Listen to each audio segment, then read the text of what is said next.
오늘 예루살렘 이 교회에 큰 어려움이 주어졌습니다.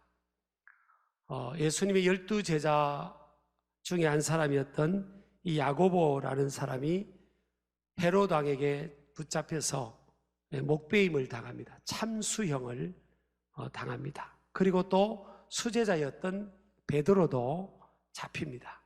잡혀가지고 이제 무교절만 지나면 베드로도 참수형으로 죽이려고 하는 그 헤롯 왕의 계획 아래 있었습니다. 여러분, 엄청난 큰 위기고 어려운 상황이죠. 자, 이 상황이 온 이유가 베드로가 잘못해서도 아니고 야고보가 잘못해서도 아니에요. 이들의 굳이 잘못이라고 한다면 예수님 절한 것밖에 없어요. 믿지 않는 사람들, 지옥 가는 인생들에게 예수님을 전도한 것밖에 없죠. 그러니까 너무 잘한 일이에요. 그럼에도 불구하고 이들은 초대 예루살렘 교회의 영적 지도자였던 야고보가 순교를 하고 또 베드로도 죽음 직전에 툭 상태에서 죽음을 기다리는 그런 상황이 되었습니다. 자, 이런 우리 오늘 성경에 나오는 이 어려운 삶의 갑작스러운 위기잖아요. 이 위기가 주는 교훈, 통찰력이, 위기에 대한 통찰력이 있습니다. 제가 크게 한 3가지로 요약해서 나누려고 합니다. 첫 번째는 위기의 시간성입니다. 그러니까 위기는 하나님의 시간 안에 놓여 있다라는 것입니다. 그걸 우리가 어떻게 알 수 있냐면요, 오늘 물론 이 위기의 그 위기를 조장한 사람이 헤롯 왕이죠. 이 헤롯 왕이 원래는 유대인이 아니었어요. 유대인이 아니면서 로마 황제 클라우디오라는 그 로마 황제와 어린 시절을 함께 했던 이유로, 배경으로 인해서 로마 황제 클라우디오가 적이 되면서 이 헤롯 아그리파 1세입니다. 이 1세에게 유대와 사마리아까지 통치할 수 있는 그런 권세를 줍니다. 그래서 통치는 하지만 자기가 유대인이 아니기 때문에, 유대인이 아니면서 유대인들의 왕노릇을 해야 되니까 항상 그 정통성이라든지 어떤 그런 명분 이런 거에 있어서 심리적 불안감을 느끼겠죠.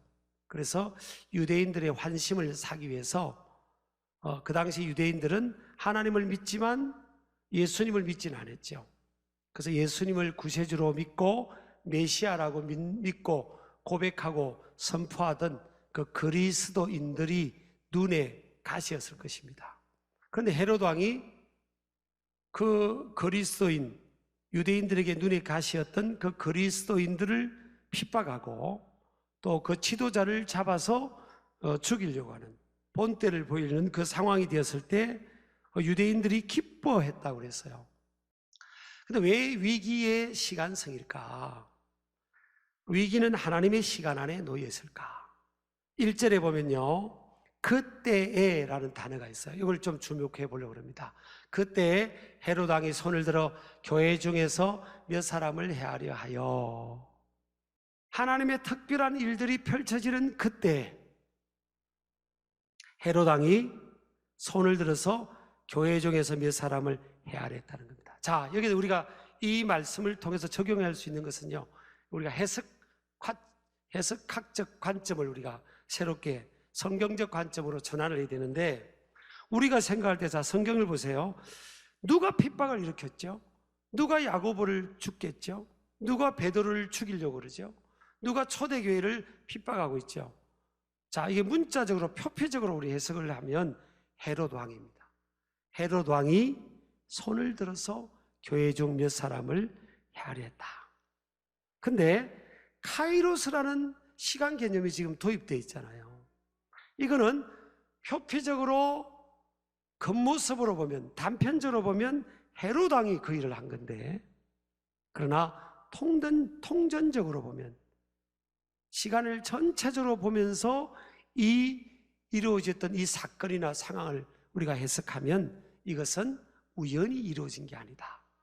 하나님의 시간 속에서 이 일이 이루어졌다는 겁니다. 하나님의 크로노스의 시간 속에서 이 일이 이루어졌다. 자, 그래서 위기나 고난의 상황이 당사자나 관계되는 공동체에게는 말할 수 없는 고통이며 그것이 발생된 선명한 이유를 이해하기가 어려운 상황일지라도 이걸 어떻게 보자고요? 단편적이지 않은 통전적으로 이 틀 안에서는 하나님의 시간 안에 허락된 위기와 고통이다 라는 것입니다. 그래서 그리스도인의 삶의 여정에는 우연이 없다. 왜냐하면 시간의 주인은 하나님이시기 때문이라는 겁니다. 이런 관점을 가져야 여러분 낙심하지 않고요, 좌절하지 않고 상처를 극복하게 되고 또 인생의 역경과 위기와 어려움들을 극복하게 됩니다. 이 야고보가 예수님의 12제자 중에 한 사람이고 요한의 형제고 세베대라는 사람의 아들이고 루살롬의 아들들이죠. 그런데 야고보가 안 죽을 수도 있었죠. 왜냐하면 헤롯 왕이 너 오늘 이 시간부터 예수를 믿는 걸 부인해라, 믿지 마라, 그러면 내가 너 살려줄게. 그럼 저 안 믿겠습니다. 별 생각이 들 거 아니에요. 죽음 앞에 죽음이 두렵지 않는 사람이 어디 있어요? 별 생각이 들 거 아니에요. 요 순간만 모면하면 안 될까? 근데 우리가 결과적으로 야고보 사도가 죽었잖아요. 목배임을 당했다고 되어 있습니다. 헬라 원어는요, 참수를 당한 겁니다. 그거는요, 이 결과를 통해 알 수 있는 것, 유추해 볼 수 있는 것은 야고보가 예수님을 부인하지 않았다는 거죠. 죽음 앞에도 예수님을 시인했다는 겁니다. 이걸 받아들인 거예요. 어떻게 이게 가능할까? 이 고백입니다. 나의 시간은, 내 생사 화복은 하나님의 손에 달려 있습니다. 그래서 하나님, 예수님을 부인할 수가 없습니다. 누구든지 죽음은 두렵고요, 불안하고, 사람은 천국 가서 상급받고 싶은 욕구도 있지만 이 땅에서 하루라도 더 오래 살고 싶은 욕구도 있는 겁니다. 이게 인생이거든요. 그런데 예수님을 잠깐 한 1, 2분 동안 나 모르 예수님 안 믿겠다고 부인만 해도 육신적으로 살아날 수 있는데 그 부인하지 않고 죽음을 받아들이잖아요. 여러분, 이건 특별한 사람입니다. 일반적인 사람이 이렇게 할 수가 없어요. 그러면 그 죽음을 받아들이면서까지 신앙을 부인하지 않는 저는요, 이것도 엄청난 기적이라고 믿습니다.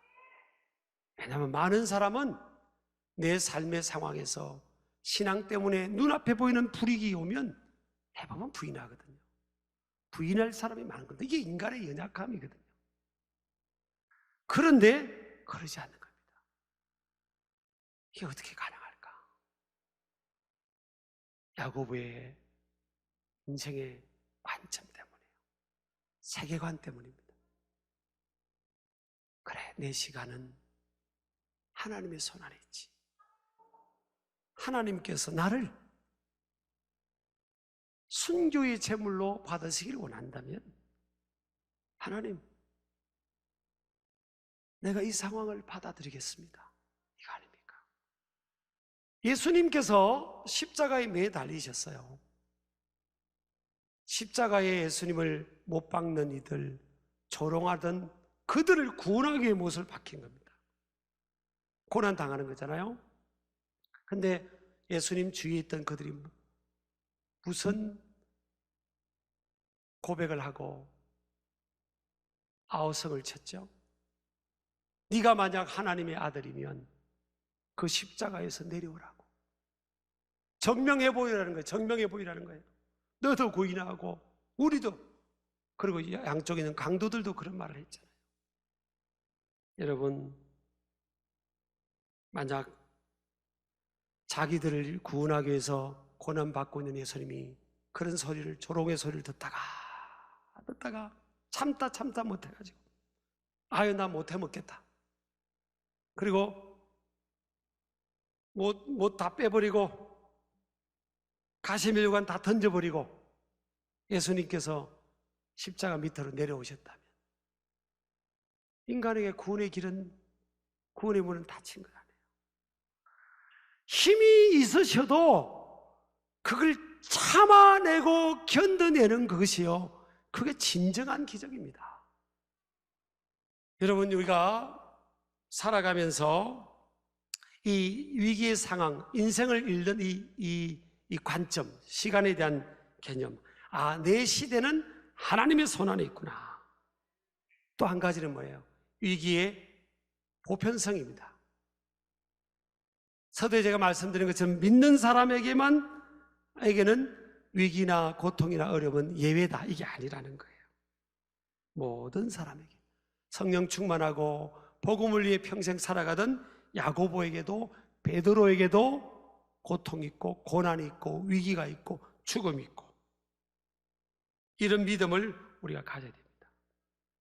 하나님께서 한 사람 한 사람을 향한 하나님의 다 계획이 있는 거예요. 인생의 그 과정 속에서 다 계획이 있고 미션이 있는 거예요. 베드로의 사명이 있고 야고보의 사명이 있고 요한의 사명이 있는 거예요. 야고보는 하나님께서 첫 번째 순교자의 사명이 있는 겁니다. 제가 만약 우리 신교회 가족들에게 누군가가 우리 교회에서 한 명 순교해야 된다면 자, 손 들어 보시라면 내가 볼 때는요, 저하고 눈 안 맞힐지도 모릅니다. 다 그거 받아들이고 싶지 않죠, 사실은. 육은. 근데 하나님의 계획 안에서는 다 그런 일들이 있는 거예요. 그래서 여러분요, 다 보편적 고난, 보편적 위기라는 것이 있는 것을 믿으시기 바랍니다. 또 위기 해석에 있어서는요, 다양성이 있습니다. 자, 보세요. 오늘 유대인들을 한번 보려고 합니다. 여러분, 유대인들이 생각할 때 예수 믿는 사람들이 막 교회가 막 일어나니까 위기의식을 느꼈잖아요. 같은 하나님을 믿는데 위기의식을 느꼈어요. 자, 그러면 이 사람들이 생각할 때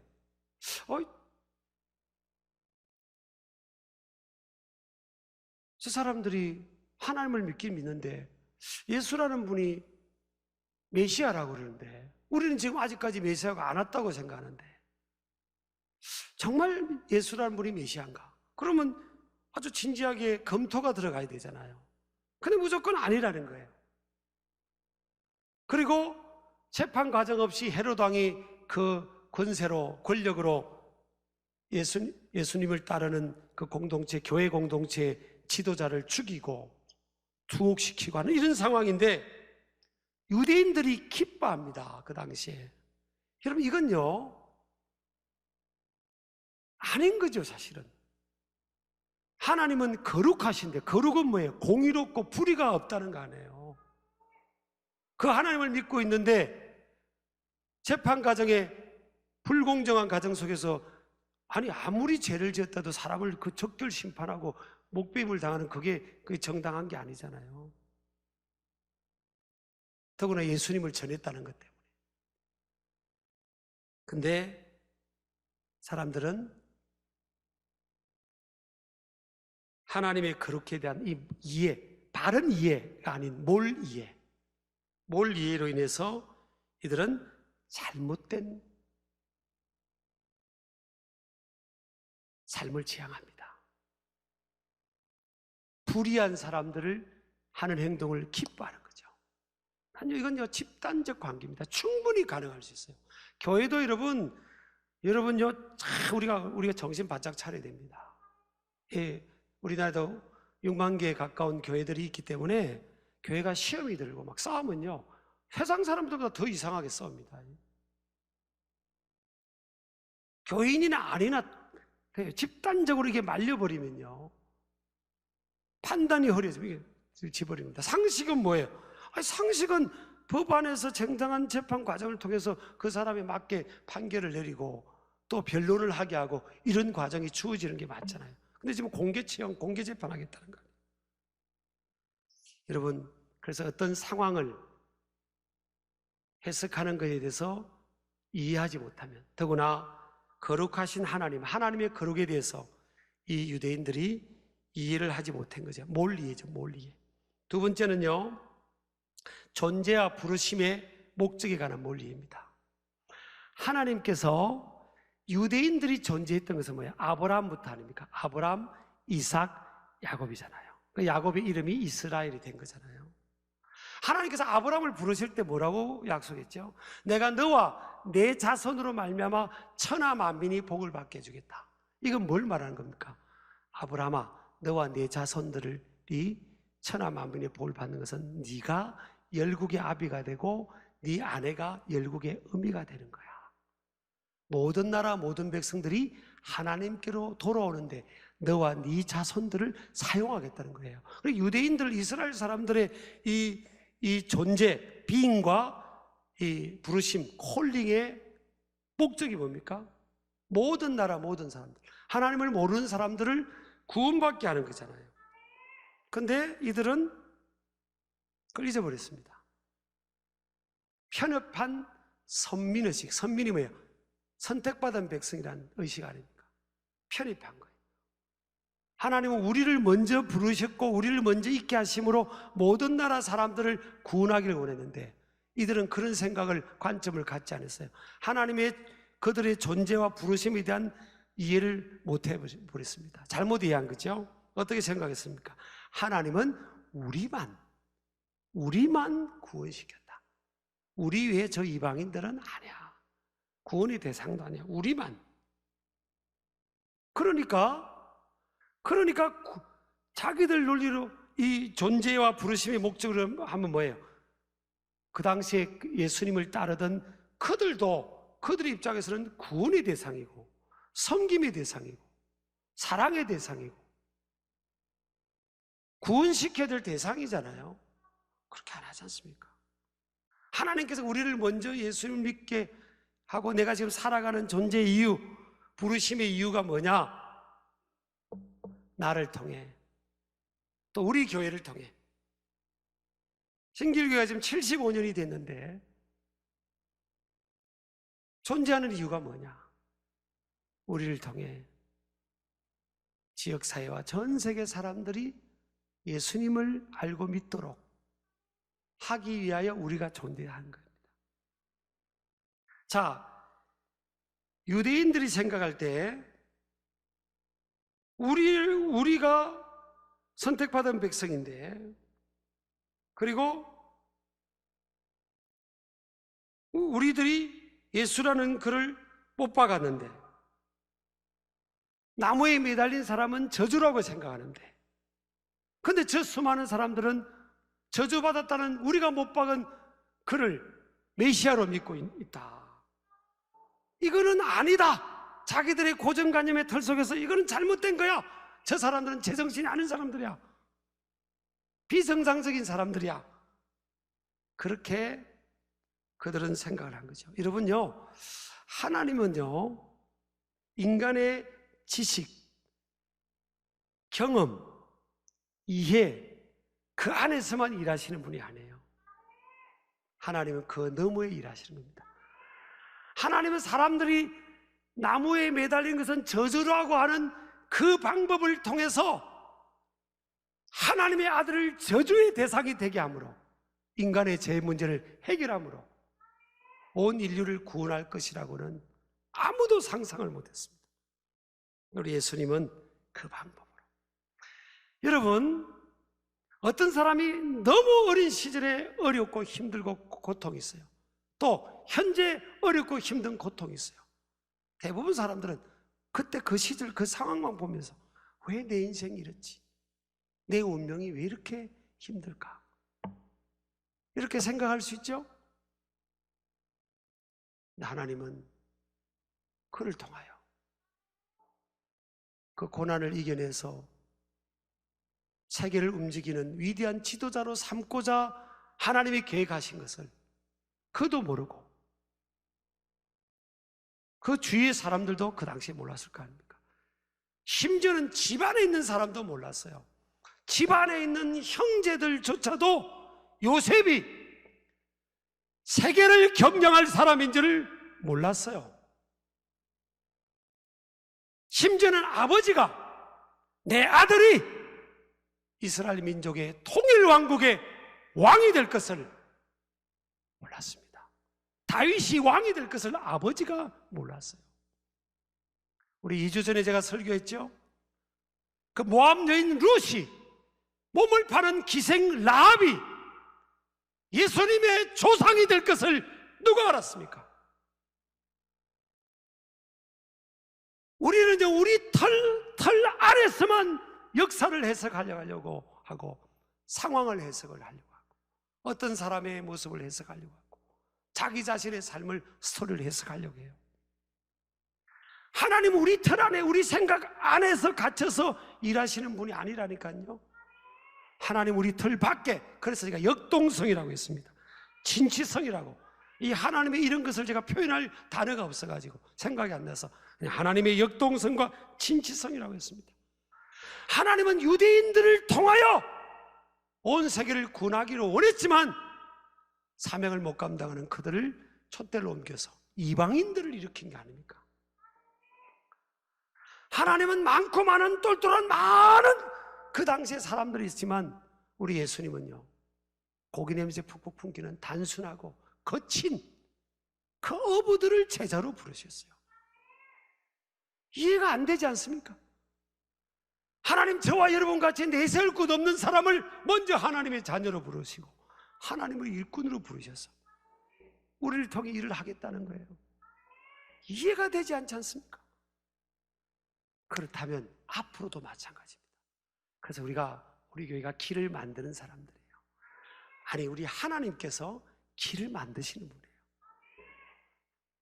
광야에 길을 만들고요, 사막에, 물이 없는 사막에 강물을 터뜨린 분입니다.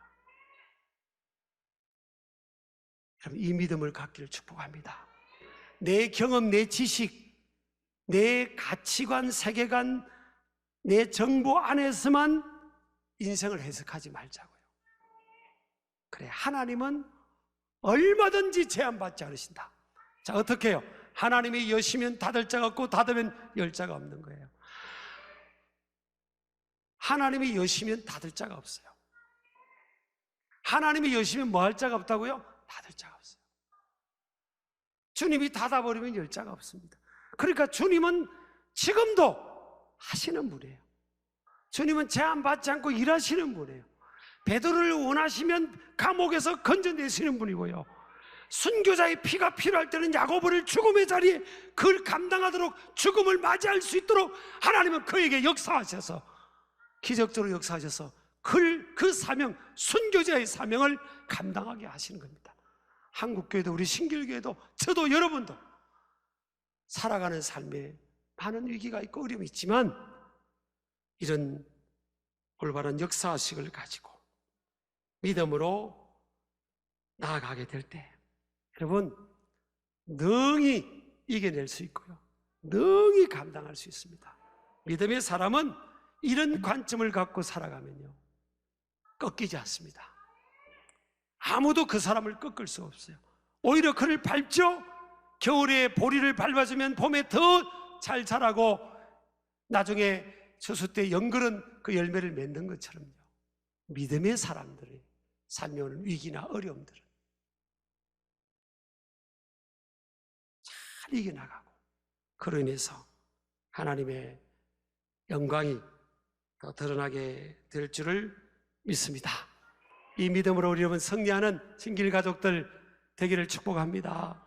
축복합니다. 예, 야고보의 그 죽음을 맞이하는 그 모습, 베드로가 몇 시간 뒤에 죽을 수 있는 상황에서 그 평화롭게 잠자는 모습, 여러분 이건 기적입니다. 베드로가 감옥에서 구출받은 것만이 기적이 아니에요. 정말 죽을 것 같은 상황에도 그냥 견뎌내는 이 힘, 다 여림은 9은 마음의 불평, 원망, 불안함 속에서 잡혀 사는데 그는 환경은 안 바뀌었는데 평화를 누리고 있는 겁니다. 이게 베드로였고요. 이게 제가 되어야 되고 여러분 속에 임하는 기적의 평화가 되어야 될 줄 믿습니다. 우리가 이 믿음으로 어떤 어려움을 만나도 이겨나가고 극복하는 우리 신길 가족들 되기를 주의 이름으로 축복합니다.